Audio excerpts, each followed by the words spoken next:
All right, guys. Fula coming to you with another Guerrilla Boxing video. So I just want to talk about the card that was on last night. It was a stacked card talent-wise.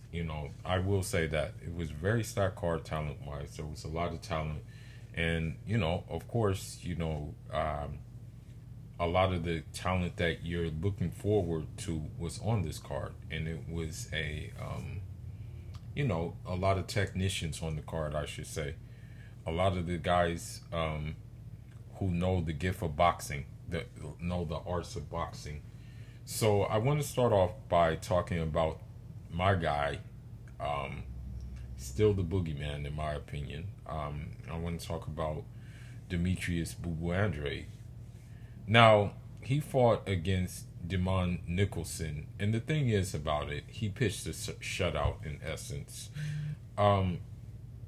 Two things about Demond Nicholson: he was heavy-handed and he had a chin. You know what I mean? I'm not gonna lie, dude had a chin. But the thing is, when you really look at Demetrius Andrade, he's the type of dude that he has a very, very,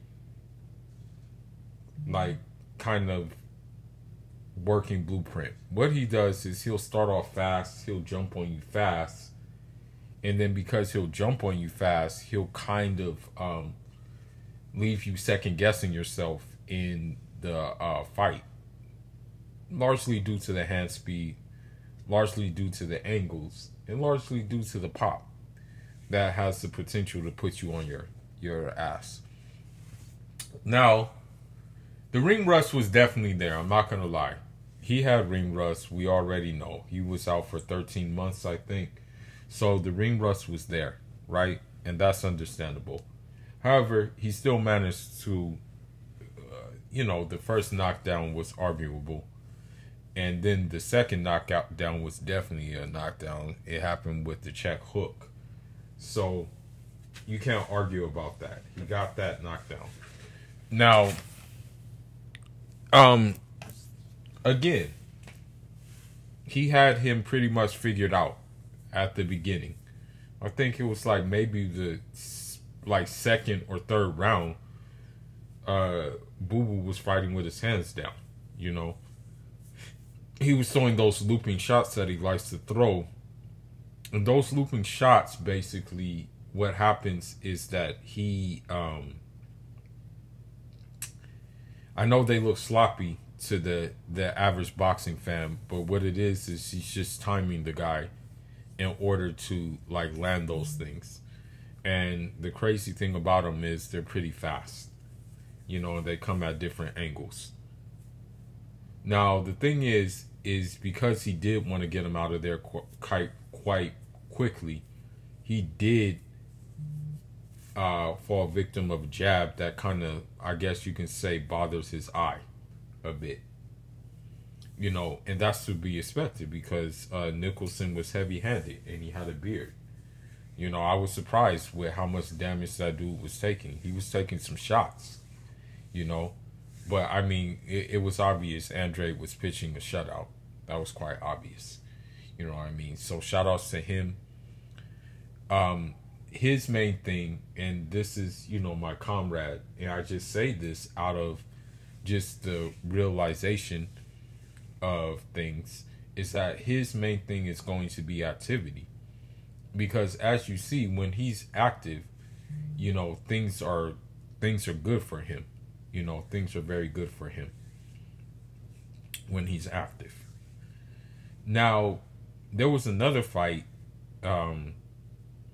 with Rashidi Ellis, and you can say that Rashidi Ellis was dominating the fight at the beginning of the fight.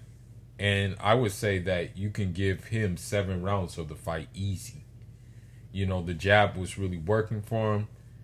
He stayed pretty elusive. But I guess what happened, and I personally don't have this fight, the other Roman Villa winning. I don't have him winning.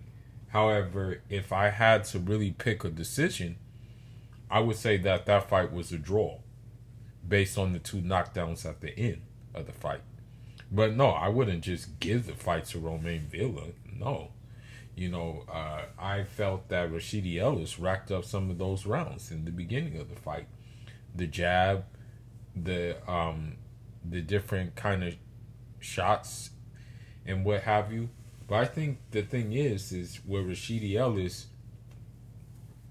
is that sitting down on his punches would have kept Romain Villa off of him, because that guy literally was like a Frankenstein, just coming forward, just coming forward, just coming forward, and then just like, before you know it, Rashidi Ellis was worn down from it, and he kind of just lost the momentum, and then that's what kind of led to those big shots being landed.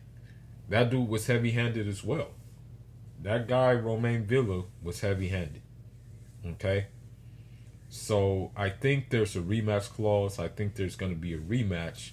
So we'll see what kind of adjustments that Rashidi Ellis makes in the rematch.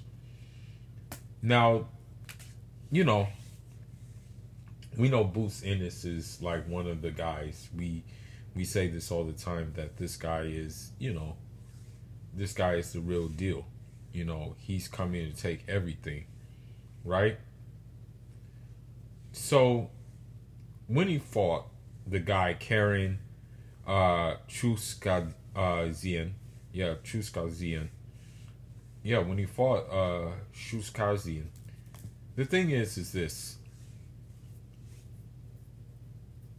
Pretty much from the opening bell, that guy was on his bicycle. Okay? Jaron Ennis, in essence, could only take what he can get.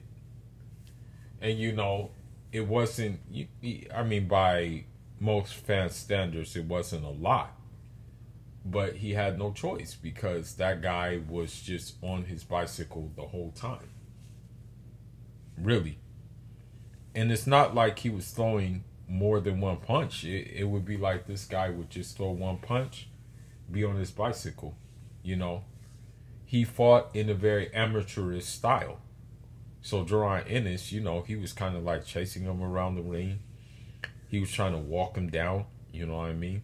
But it just didn't happen, because of the simple fact that, that dude was on his bicycle. That's the main thing. I hate to say it, but that guy was afraid of getting knocked out.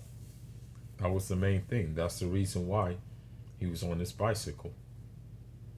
Because, I'm pretty sure he felt the power and everything. And he just chose, I'm not going to say that he should have engaged completely. But, yeah, only throwing one punch is not going to do it. You know what I mean? So we move on to the main event, and when it comes to Tank Davis, we already know what was going to be the case with Tank Davis. I predicted the fight that the fight was going to be a knockout, basically, and that knockout would come later on. So what happened was that, Tank, I think with Tank, he was just trying to show how much of a boxer he was. He was trying to show how good of a boxer he was. So by him trying to show how good of a boxer he was, he kind of he could have, in essence, in my opinion, he could have had that dude out of there quicker. You know what I mean? But I think his point was to show the people that he's a good boxer. I think that was his main objective, was to show the people that, hey, I can box with the best of them. That's how I feel, in my personal opinion. I felt that that's what he was trying to do, right? And Hector Garcia was just trying to outbox Tank.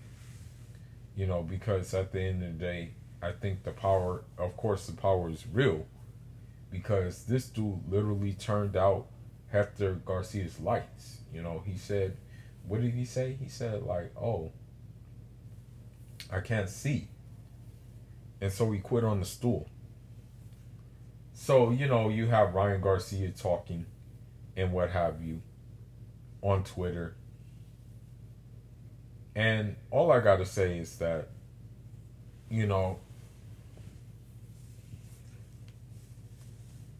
I really think that Tank Davis is a good fighter, but I still feel that, the fight to make is not Devin Haney versus Tank Davis. No, actually, the fight to make is not Ryan Garcia versus Tank Davis. The fight to make is Devin Haney or Shakur Stevenson versus Tank Davis. That's the fight to make. You know what I mean? But with that being said, it was a good win. It was a solid win by him. I guess Ryan Garcia is next in April. Jaron Ennis, he's the mandatory for Errol Spence. We'll see if he fights him. Jaron Ennis has expressed that he's willing to go to 154 to fight Charlo. So, he even will say he'll even put himself in the mix there, right? And so it remains to be seen what these guys are going to do, right? And with Andre, I think that the only like fight that makes the most sense would be the Plant